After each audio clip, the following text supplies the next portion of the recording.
The world of The Division 2 is complicated enough before you start worrying about what all those stats and numbers actually mean. What's the difference between weapon handling and stability, or between hazard protection and other resistances? Fortunately for you, I've put together this complete guide to talk about what they all do. Today, I'll be working through what all the Division 2 stats actually do and how they can help you. This guide is definitely for newer players, but a few stats have been changed in how they work in the Division 2, so it should be useful for most of us. Without further ado, let's dive in. Now firstly, the two stats you're going to be wondering about most are damage and RPM, which is rounds per minute, and like most of the stats in the game, they're quite self-explanatory. In this case, your total DPS is a complicated combination of the two stats in association with the other damage modifiers, and it's not as simple as looking at a weapon's damage stat and picking the highest. If that was the case, we'd all be rocking shotguns, and basically none of the endgame players are, for good reason. For the most part, simply looking at a weapon's level is a good indicator of how good it is, but we've got another guide coming soon about how to understand exactly how damage works. Now, there are 7 types of weapons: assault rifles, marksman rifles, sniper rifles, submachine guns, light machine guns, shotguns, and pistols, and they're all affected by the plus weapon damage stat, which will function as a flat boost to their DPS. Much like other stats, however, there are individual versions of this boost that are more specific to each weapon. Stats such as plus submachine gun damage will obviously only boost that weapon type. Often, however, they roll with higher numbers, and this means a build with more focused buffs can often be stronger than a more universal build. You'll also see the RPG classics rear their ugly heads with plus crit chance and plus crit damage buffs. Crit chance is how often your weapon will inflict a boosted damage shot and works separately to headshots. It shows in-game as orange damage text where headshots are red. Crit damage increases the boost that these crits give, and often endgame's builds will have a significant amount of these stats to massively boost their damage. Plus 100% of both would effectively double your damage output, for example, so you can quickly see how valuable they are. There are also 4 more specific damage boost stats: out of cover damage, armor damage, health damage, and damage to elites, and they all do exactly what they say on the tin. Arguably, the most useful ones of the lot are plus health damage, which is great versus all those regular enemies, and plus elite damage, which will help you chew through those thick bosses. And finally, we have plus reload speed and plus swap speed, and again, they're doing what they say on the tin and can be incredibly useful if only slightly minor buffs. Being able to swap to and reload the heavier weapons like LMGs can be great, but most players would simply prefer more damage if they can get their hands on it.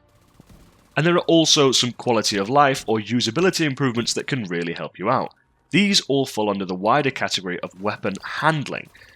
Accuracy will improve the tightness of your reticle, thereby reducing the randomness of weapons fire, sometimes called bloom.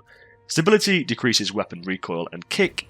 Optimal range increases the distance the weapon can be used before the damage begins to drop off, which can also be seen with a handy chart in the weapon's stats, and plus weapon handling is also available as an overall stat and will buff all of the factors, but often less than finding specific buffs like plus accuracy overall. And again, these buffs are easily understood, but it's really worth knowing which ones are good for which weapons. For the most part, you'll want accuracy and handling for faster RPM weapons, and especially optimal range for short-range weapons like SMGs.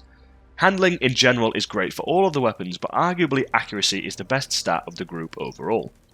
Okay, now let's move on to those stats keeping you alive, and the 2 biggest ones are obviously armor and health. Armor being the white bar on top of your health bar, which can be replenished by using armor kits, and health is the orange bar underneath, which depletes only when you run out of armor, and will regenerate slowly by itself when not being damaged. You can get stats that restore these on kills, which show up as either plus armor on kill or plus health on kill. And arguably, plus armor on kill is really useful, but only genuinely when playing solo, as you'll need the finishing shot on enemies in order to receive the benefit. And these vampirism stats can indirectly make you much tankier, so watch out for them. Now onto hazard protection, and this is the wider stat category that reduces the duration and damage of status effects like burning or bleeding. And you can also find these as more specific versions like plus burn resistance, and again, the wider stat, in this case hazard protection, applies to all of the effects but often rolls lower amounts than the more specific resistances. And yes, you can stack enough resistances to become effectively 100% immune to certain effects. And finally, for defensive stats, we have protection against elites. And unsurprisingly, this reduces the damage that elite enemies, those with yellow health bars, do to you. And this one is nice but absolutely useless in PvP and during most of PvE until you reach the bosses. And as a result, you may want to avoid it unless you're running strongholds or missions with particularly tough bosses. Alright, in our last category we have the skill-based stats, and for the most part you'll see power buffs. And these actually don't interact with your skills directly, so no damage increases or duration improvements. Instead, skill power unlocks access to certain improvements and mods. As such, you won't need to worry about it for most of the campaign, and even afterwards only if you have a specific build in mind. The power stat also comes in direct reference to each skill, such as plus drone power. Again, these often roll higher numbers but are less versatile buffs and require you to have the correct skill equipped to benefit at all. Finally, and arguably most importantly, we have CDR. Cooldown reduction does what it says on the tin, much like the rest of the stats, and it makes your skills ready again faster.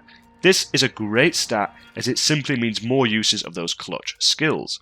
And effectively, plus 100% CDR would mean a 0-second wait for your skills to come back up, though we don't know yet if there's a hard cap on that to stop us stacking CDR that much. You can at least get to 70 or 80% for sure though, which is insane.